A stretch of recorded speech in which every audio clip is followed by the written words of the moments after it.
이 시간 우리 다 같이 묵상으로 기도드리심으로 수요 기도회 및 구역 예배를 하나님 앞에 올려드리겠습니다. 하나님 아버지 감사합니다. 지난 3일 동안도 주님의 은혜 가운데 지켜주시고 이 시간 수요 기도회와 구역 예배로 하나님 앞에 드릴 수 있도록 은혜 베푸시니 감사합니다. 하나님, 우리가 가정에서 예배드리지만 우리의 가정이 하나님의 복된 성전임을 기억하게 해주시고 그곳에서 영과 진리로 하나님을 온전히 예배할 수 있도록 은혜를 더하여 주시옵소서. 이 시간 성령께서 그곳에 함께하여 주셔서 우리가 드리는 예배를 통해서 하나님을 만나고 하나님을 경험할 수 있는 귀한 시간 될 수 있도록 주님 축복해 주시옵소서. 감사드리오며 사랑 많으신 예수님의 이름으로 기도드립니다. 아멘. 찬송가 369장 찬송 드리겠습니다.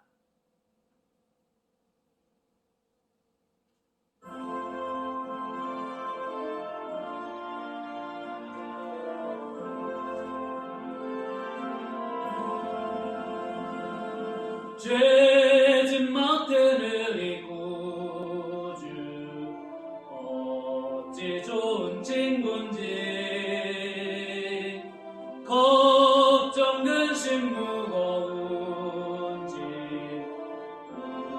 우리 주께 맡기세. 주께 고함 없는 고로 복을 받지 못하네. 사람들이 어찌하여 아낼 줄을 모를까. 걱정 하시는 무거운 외로 없는 사람 누군가. 부질없이 나심 말고 기도드려 아뢰세. 이런 진실하신 친구 찾아볼 수 있을까. 우리 약함 아시오니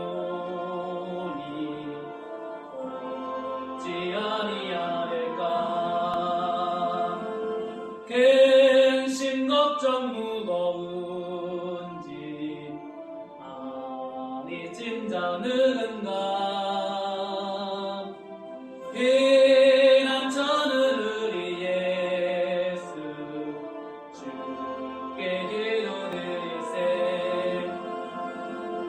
세상 친구 멸시하고 너를 조롱하여도 예수 품에 안기어서 잠대 위로 받겠네.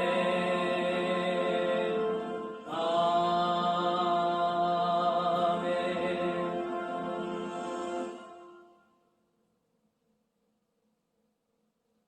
영광과 존귀를 받으시기에 합당하신 하나님 아버지, 저희들의 몸과 마음을 모두어 찬양과 경배를 드립니다.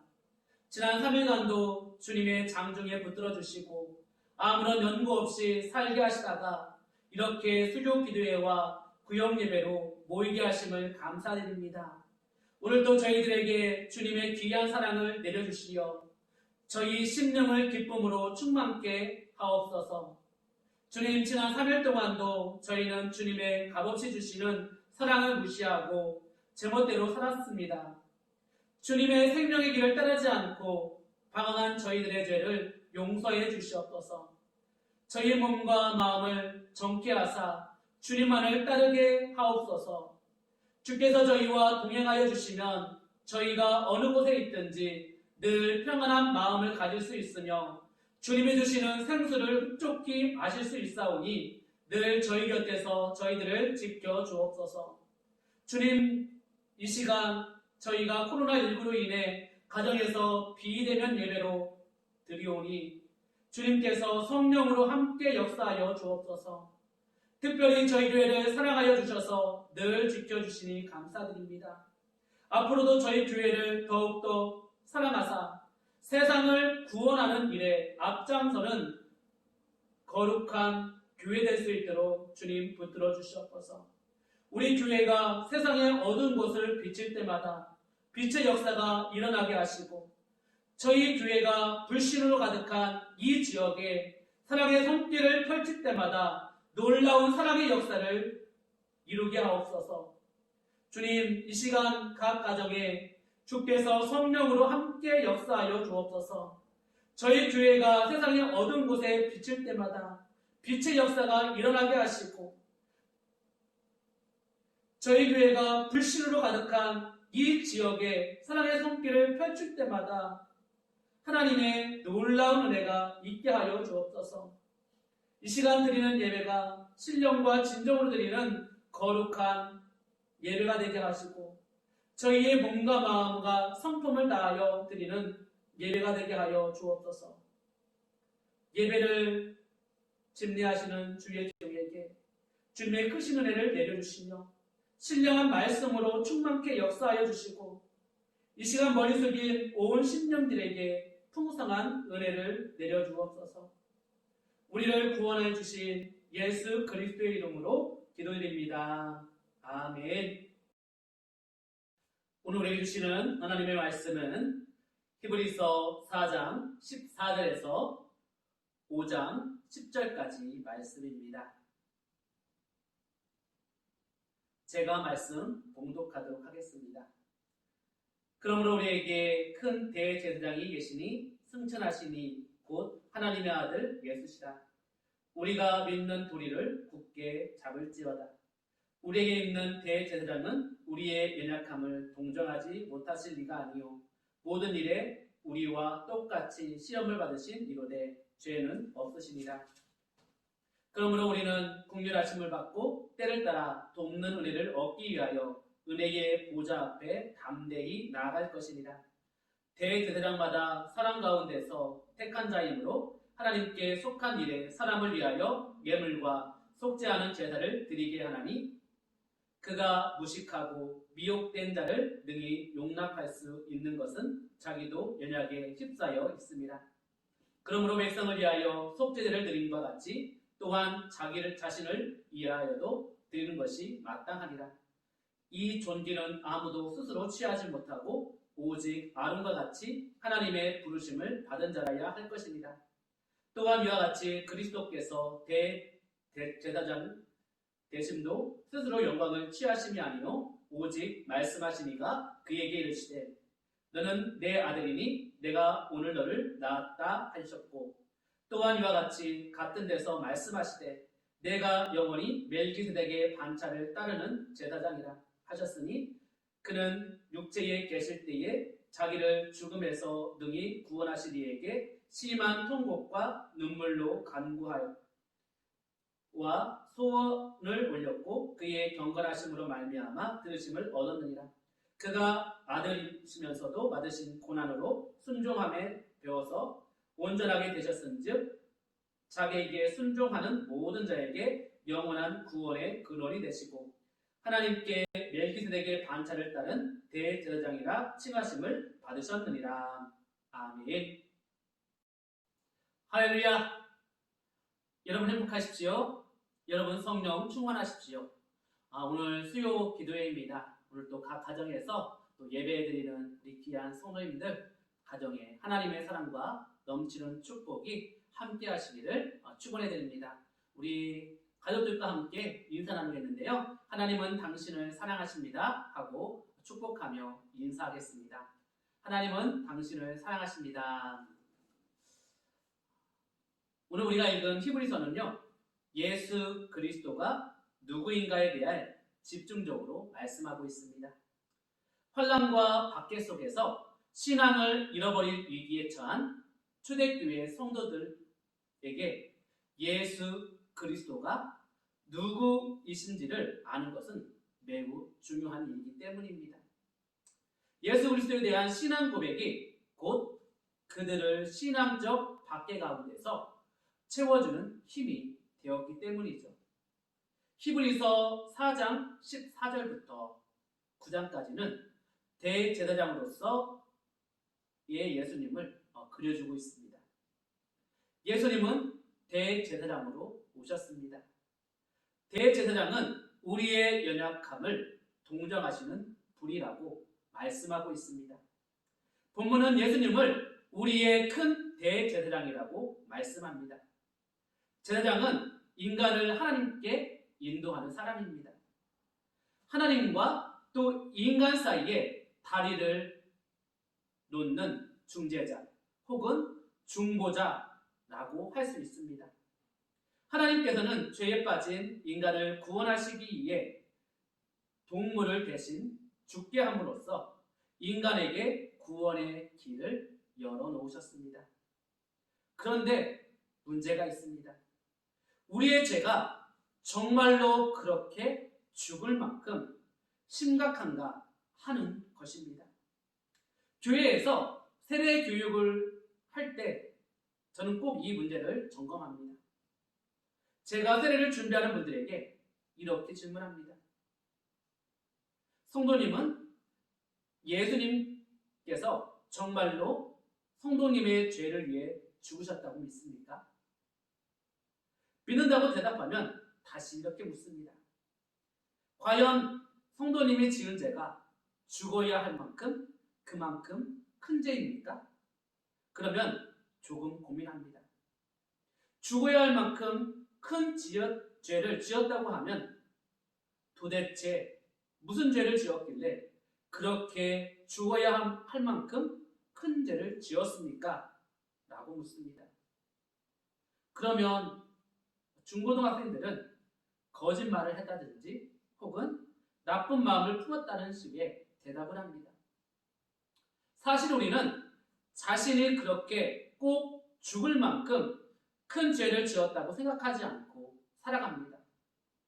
여러분은 어떻게 생각하십니까? 정말 그렇게 생각하고 살아가고 계십니까?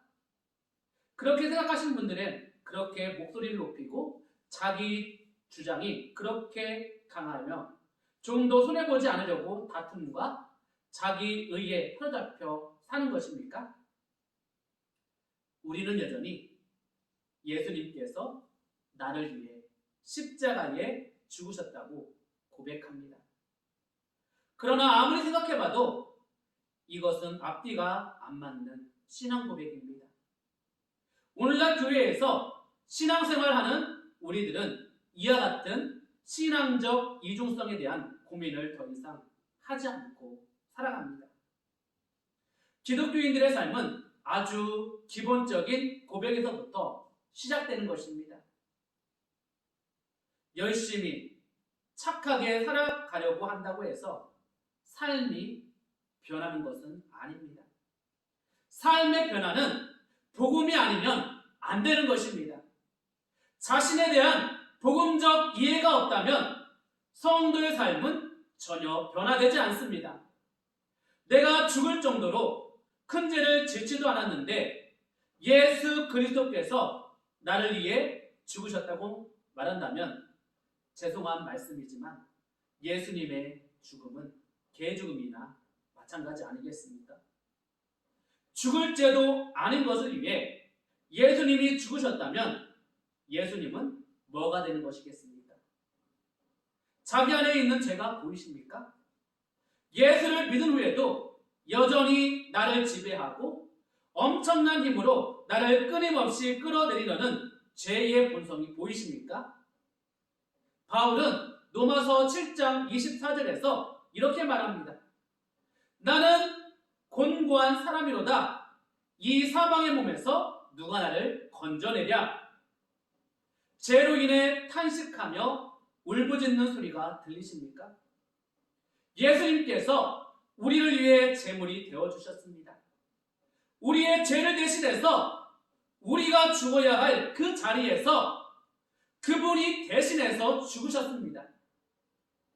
정말 내가 죽을 죄인이었고 예수 그리스도의 십자가로 다시 산 것을 믿는다면 이 놀라운 진리 앞에 우리는 기뻐하지 못하고 감사하지 못하고 여전히 찌푸람이 낙심 가운데 살아가는 이유가 무엇입니까? 주님, 나는 주님 한 분만으로도 만족합니다. 주님이 나를 사랑하셔서 구원하셨기에 이제 무엇이든 감사하며 살겠습니다. 이것이 그리스도인의 고백이 되어야 하지 않겠습니까? 이것은 현실에 자족하는 말이 아닙니다. 이것은 엄청난 기쁨의 이유를 발견하라는 의미입니다. 이 큰 기쁨의 근원을 발견하고 나면 다른 일들이 우리에게 문제가 되지 않는다는 것입니다. 진정한 생명의 삶은 여기서부터 시작되는 것입니다. 참으로 놀라운 삶의 생명력이 바로 이 고백으로부터 시작되는 것입니다. 이러한 은혜가 있기를 축원합니다. 그리고 예수님께서 우리의 큰 대제사장이라는 말씀은 그분께서 우리의 고통을 친히 경험하셨다는 의미입니다. 예수님께서 우리를 위해 십자가에 죽으셨다는 것은 믿음에도 불구하고 우리가 여전히 이해하지 못하는 것은 예수님께서 우리를 위해 고통을 받으셨다는 사실입니다. 즉 다시 말해서 예수님은 우리 죄를 위해 십자가에 죽으셨지만 그분은 본래 하나님의 아들이셨기 때문에 그러한 일점은 넉넉히 이기셨을 것이라는 생각을 하는 것입니다. 이러한 생각이 우리로 하여금 예수 그리스도의 십자가의 은혜를 좀 더 깊이 이해하지 못하게 합니다. 본문 4장 15절에서 이렇게 말씀합니다. 우리에게 있는 대제사장은 우리의 연약함을 동정하지 못하실 리가 아니요 모든 일에 우리와 똑같이 시험을 받으시니로되 죄는 없으시니라. 그분은 우리의 고난을 친히 경험하셨습니다. 똑같이 시험을 받으셨다고 말씀합니다. 그래서 우리의 연약함을 똑같이 느끼신다고 말씀합니다. 인간은 흔히 죄의 공격을 받을 때 공격이 채 우리에게 다가오기도 전에 죄 속에 빠져버리게 되고 그렇게 되면 죄를 이겨내는 것이 얼마나 무서우며 맹렬한 것인지 모릅니다. 왜냐하면 그렇게 되면 죄의 저항을 경험할 수 없기 때문입니다. 죄에 대항하여 자신을 지키려고 할 때 그리고 죄와의 싸움이 십자가 위에서 승리할 때까지 지속된다는 것은 우리가 상상할 수 없는 엄청난 고통이라는 것을 말해줍니다. 예수 그리스도께서는 인성을 지닌 채 그렇게 끝까지 죄와 싸우셨습니다. 온몸으로 불의와 대면하셨고 자기의 생명을 다하여 죄와 맞서셨습니다. 그럼에도 불구하고 그분은 그들을 미워하지 않으셨습니다. 그들을 저주하지 않으셨습니다. 십자가 위에서 저들의 죄를 용서해달라고 저들은 자신들이 하는 일을 알지 못한다고 기도했습니다. 이 세상에 예수님처럼 그렇게 깊은 영적 고통과 고독과 인간적 고뇌를 겪는 이는 아무도 없었습니다. 예수님의 고난을 좀 더 이해하기 위해 우리의 일상적인 상황과 비교해 볼 필요가 있습니다. 세상의 불의 때문에 더 많은 고통을 겪는 사람은 비신앙적인 사람이 아니라 양심적인 사람입니다. 예수님께서는 인성을 가지셨기 때문에 그분의 십자가와 함께 오는 인간의 불의와 보수, 악행과 죄악을 온전히 몸으로 감당하셨습니다.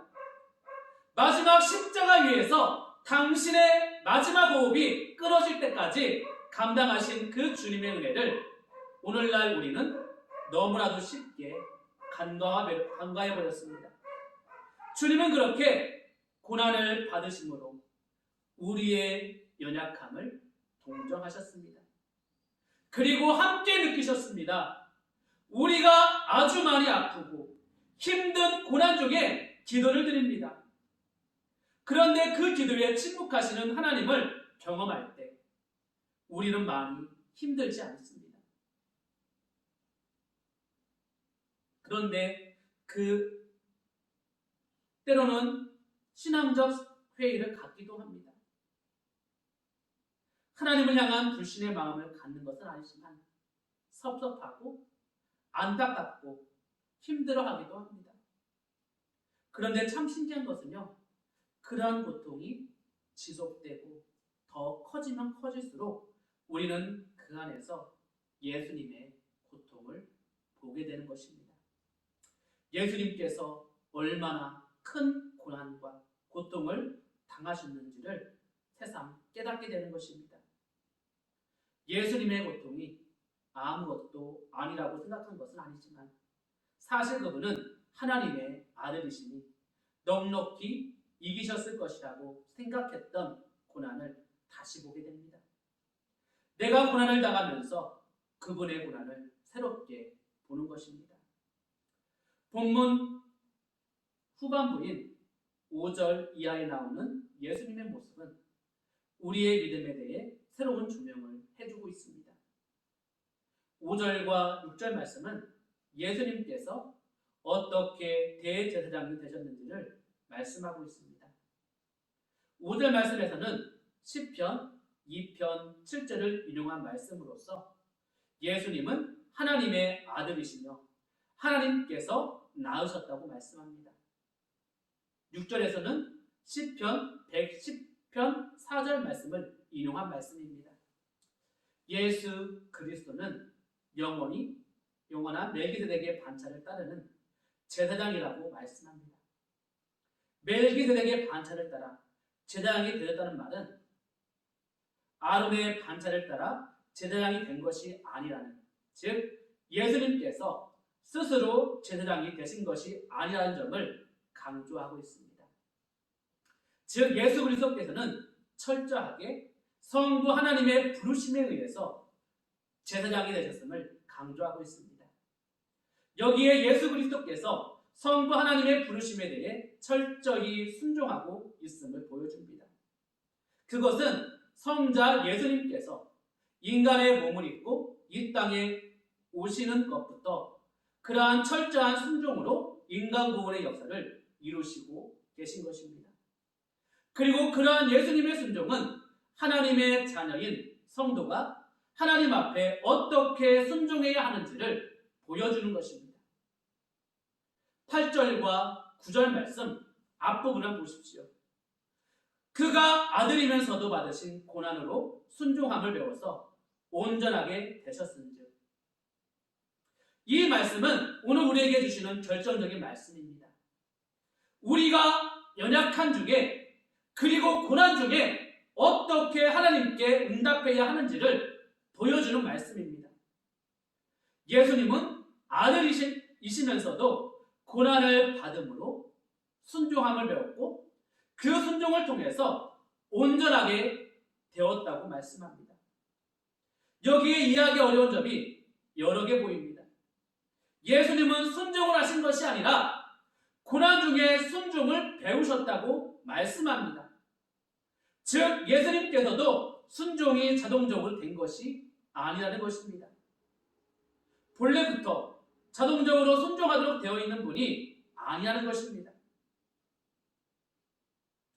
십자가를 지셔야 하니까 그냥 담담하게 지셨다는 뜻이 아닙니다. 그분은 순종하는 분이 아니라 명령하는 분이십니다. 그럼에도 불구하고 순종하심을 배웠다는 것은 그분에게 순종이 엄청나게 힘들고 어려웠다는 점을 말씀하고 있는 것입니다. 왜냐하면 그분은 철저한 또 완전한 인간이 되셨기 때문입니다. 그래서 7절에 보면 그는 육체에 계실 때에 자기를 죽음에서 능히 구원하실 이에게 심한 통곡과 눈물로 간구와 소원을 올렸다 라고 말씀합니다. 그가 그의 사명 앞에 얼마나 힘들어 하셨는지 보여주고 있습니다. 그래서 히브리서 기자는 예수님의 고통을 매우 사실적으로 묘사하고 있습니다. 예수님은 어린 아이로 오셔서 범죄자의 모습으로 돌아가셨습니다. 이 땅에서 인간 구원의 역사를 이루신 예수님의 처음과 끝은 매우 연약하고 비참한 모습. 그래서 성부 하나님을 의지하지 않으면 안 되는 상황을 지나가셨습니다. 우리는 예수님의 이러한 구원의 역사를 정면으로 바라보고 인식하지 못합니다. 자꾸 이러한 사실을 직면하지 않으려고 합니다. 그리고 자꾸 힘을 구합니다. 그리고 능력을 구합니다. 무엇이든지 자동으로 되는 것을 원합니다.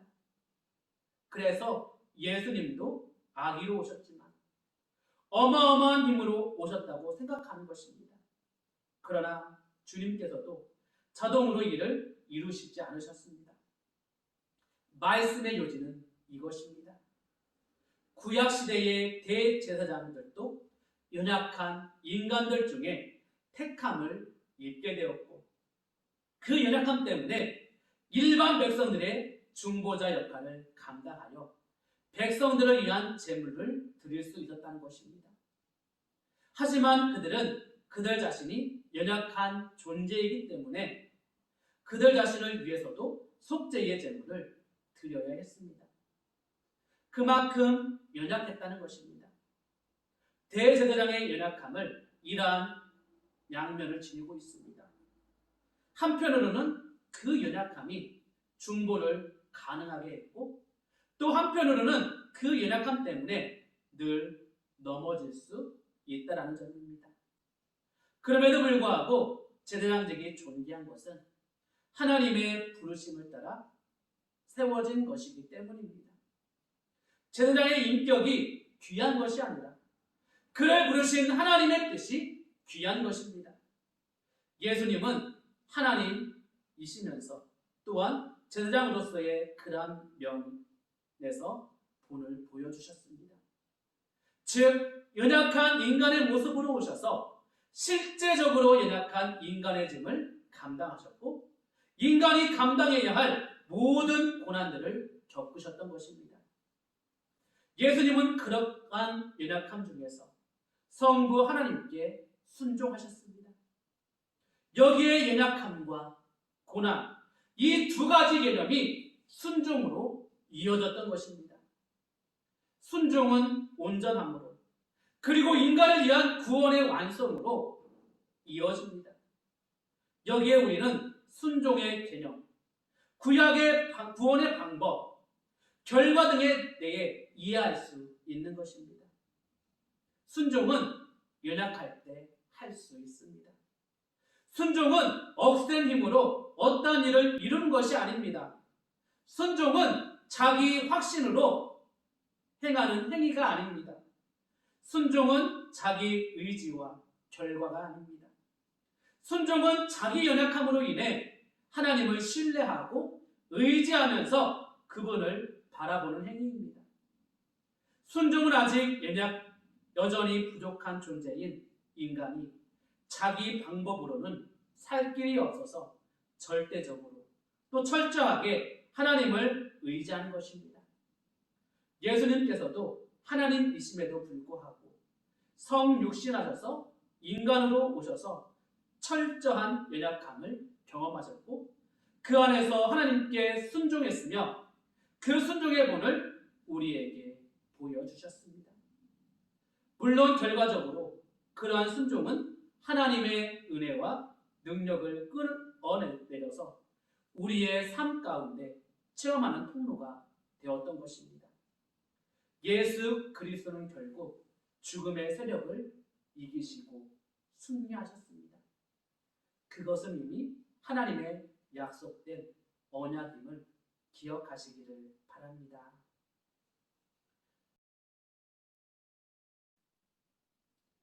이 시간 우리 구역공과 18쪽을 함께 보도록 하겠습니다. 구역공과 18쪽입니다. 질문 1번 보겠습니다. 예수님은 영원히 누구의 반차를 따르는 제사장이라고 합니까? 여기 6절 말씀 함께 읽도록 하겠습니다. 또한 이와 같이 다른 데서 말씀하시되 내가 영원히 멜기세덱의 단차를 따르는 제사장이라 하셨으니 아멘. 자, 예수님은 영원한 누구의 반차를 따르는 제사장이라고 합니다. 여기서 보면 멜기세덱이라고 합니다. 즉 아까 설교에서 말씀드렸듯이 그냥 자기 뜻대로 된 것이 아니라 하나님의 부르심, 하나님께 순종함으로 예수님은 대제사장이 되셨던 것입니다. 우리 2번 질문 2번 보겠습니다. 예수님은 어떠한 사람들에게 영원한 구원의 근원이 되셨습니까? 우리 9절 말씀 함께 읽겠습니다. 온전하게 되셨은즉 자기에게 순종하는 모든 자에게 영원한 구원의 근원이 되시고, 자, 예수님은 어떠한 사람들에게 영원한 구원의 근원이 되셨습니까? 자기, 즉 예수 그리스도에게 순종하는 모든 자에게 구원의 근원이 되셨음을 기억하시고, 정말 예수 그리스도를 통해서 정말 우리가 하나님의 약속을 기억하며 나아가는 우리 귀한 성도님들 될 수 있기를 주님의 이름으로 부탁드립니다. 하나님 아버지 감사합니다. 오늘 우리에게 주신 말씀을 통해서 대제사장이신 예수 그리스도, 그 의미를 온전히 알게 하시니 감사합니다. 예수님께서 친히 하나님 앞에 순종하심을 통해서 대제사장의 역할들을 감당했습니다. 하나님, 우리는 가정에 보내진, 그리고 일터에 보내진 하나님의 선택된 제사장들입니다. 우리가 그곳에서 하는 일들마다 하나님을 영화롭게 하고 하나님을 기쁘게 하는 성도들 될 수 있도록 붙들어 주시옵소서. 항상 사랑하고 이웃을 돌보고 그 일들을 통해서 세상에서 빛과 소금의 역할들을 감당할 수 있는 성도들 될 수 있도록 주님 은혜 내려 주시옵소서. 감사드리오며 사랑 많으신 예수님의 이름으로 기도드립니다. 아멘. 이 시간 찬송가 370장 찬송 드리도록 하겠습니다.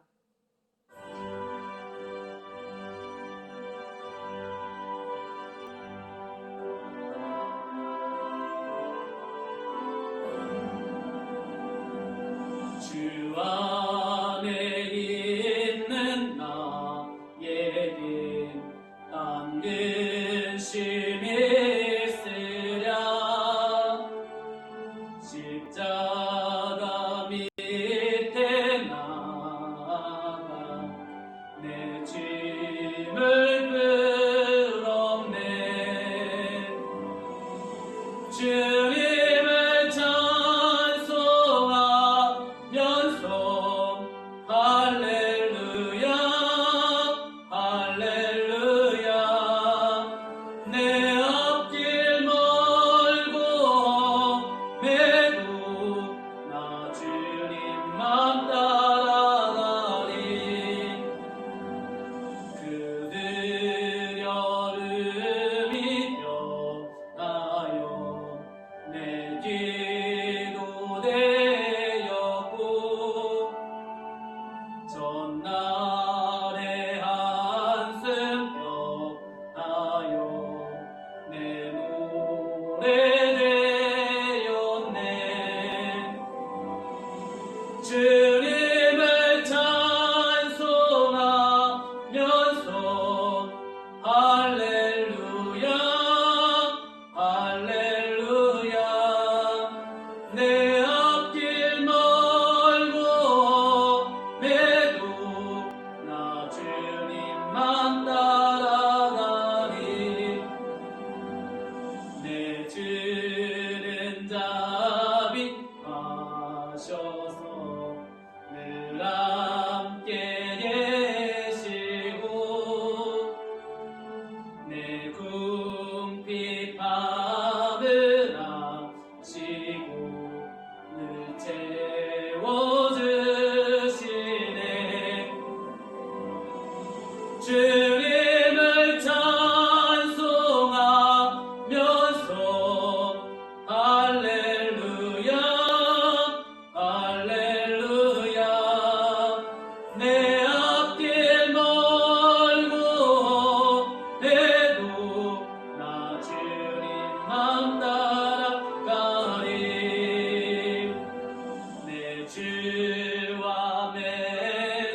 구하시네.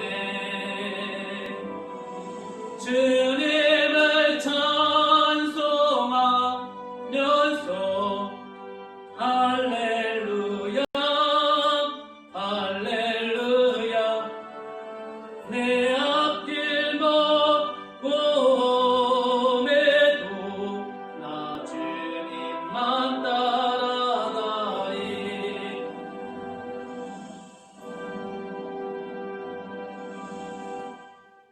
이 시간 주님께서 가르쳐 주신 기도로 수요 기도회와 구역 예배를 마치도록 하겠습니다.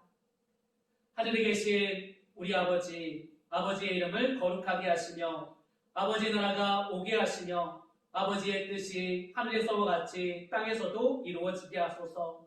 오늘 우리에게 일용할 양식을 주시고 우리가 우리에게 잘못한 사람을 용서해 준 것 같이 우리 죄를 용서하여 주시고 우리를 시험에 빠지지 않게 하시고 악에서 구하소서. 나라와 권능과 영광이 영원히 아버지의 것입니다. 아멘.